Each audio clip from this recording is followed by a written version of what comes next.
It looks as though Tulsi Gabbard has once again proven she is not your average Democrat. Let's talk about it.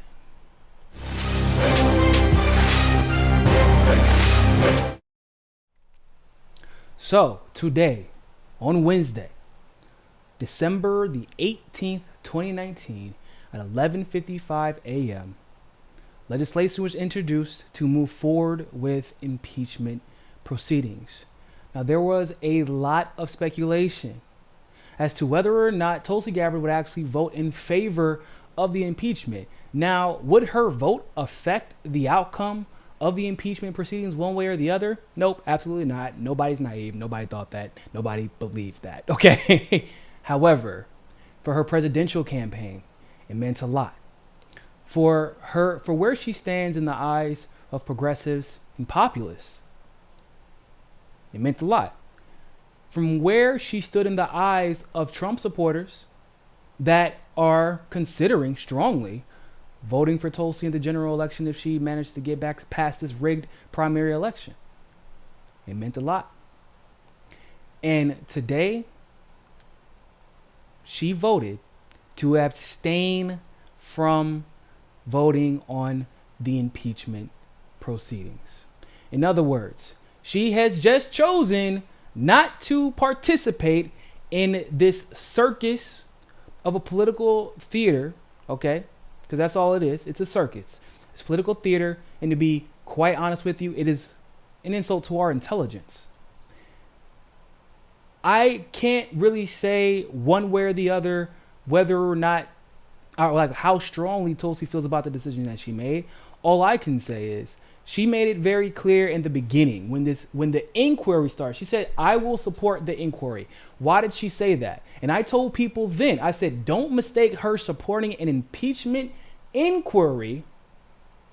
Don't mistake that for her supporting an impeachment. Because one pattern that we have always seen with Tulsi Gabbard is that she will always support transparency. Always. The inquiry proceeded without any inhibition by Tulsi Gabbard. She didn't attack anybody in the media for it. She didn't attack the Democratic Party for it. She just says it needs to be swift. It needs to be narrow. It needs to be conclusive. And it does not need to turn into a partisan political game, which of course most of us figured it would be. Now, after the inquiry concluded, she said, "I don't know how I feel about this. I feel like it is becoming hyper partisan, that the interests of the American people are not being considered." And instead of just saying it, instead of just saying it, placating us, placating her supporters, she stuck to her guns with her vote. Her supporters, by and large, said, "Please do not vote for this. Do not participate in this farce of an impeachment. Please remind the world that there is a politician who is more worried about the people, their voters, their constituency, the issues that afflict everyday citizens here in the United States. Please show us that there is one politician left who is not going to play politics. Please." And ladies and gentlemen, Tulsi Gabbard delivered. She delivered. She's absolutely delivered once again. She heard you. She read your tweets. She read your posts. She's seen your comments. She's seen your responses. She's read the information. She's still listening, of course, because she's always going to learn more. She always wants to learn more because she's going to have to justify her vote. But she listened. She learned. And even with all the noise, she still got it right. That, ladies and gentlemen, is a candidate who leads from the front rather than follows from the back. Not that there's anything wrong with being a follower. Sometimes it's appropriate, but not when you're trying to run the free world. We need someone who can make the hard decisions.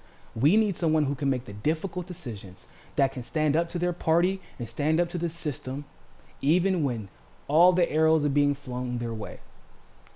And Tulsi Gabbard has just proved once again that she is that person. Now, with that being said, a lot of people are probably wondering, well, what happens next now that that House resolution to go forward with impeachment proceedings passed at 11:55 a.m.? What happens next is that they will now go into 6 hours of debate talking about probably the same thing they talk about during the impeachment inquiry. Corruption, corruption, corruption. Oh my God, corruption. Trump is so corrupt. We've never been corrupt. We don't do anything corrupt. That's what's going to happen. Then they will individually vote on both articles of impeachment. One being obstruction of Congress. Two being things like basically like conduct, corruption, like corruption against a political opponent, which is not, by the way, a law. Just as a fun fact before we go, this will be, or this has become now officially, the only impeachment that was not a result of a law being broken, or at least not a result of a law allegedly being broken. In case you need more proof that this is a farce. This, amongst other reasons, I'm sure is why Tulsi decided not to participate. So when the news breaks about the articles of impeachment, whether or not they both go through, one of them goes through. I don't know. I don't even actually know if both of them are going to go through, to be completely honest with you. I do, however, know that at least one of them is going to go through. Most likely, it'll be the first article alleging corruption. And once that happens, we'll break that news and tell you what happens next. Make sure you subscribe. Make sure you turn on that notification bell and tune in to that. And always remember, more than anything else, ladies and gentlemen, find your balance. Thanks for tuning in. Peace.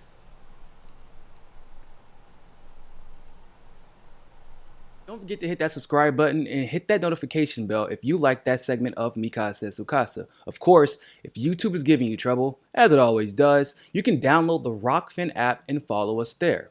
Also, if you want to continue to help our show grow, you can help us reach our goal of 500 patrons on Patreon and donate as little as $1. Really, anything helps. Other than that, always remember, people, more than anything else, find your balance. Peace.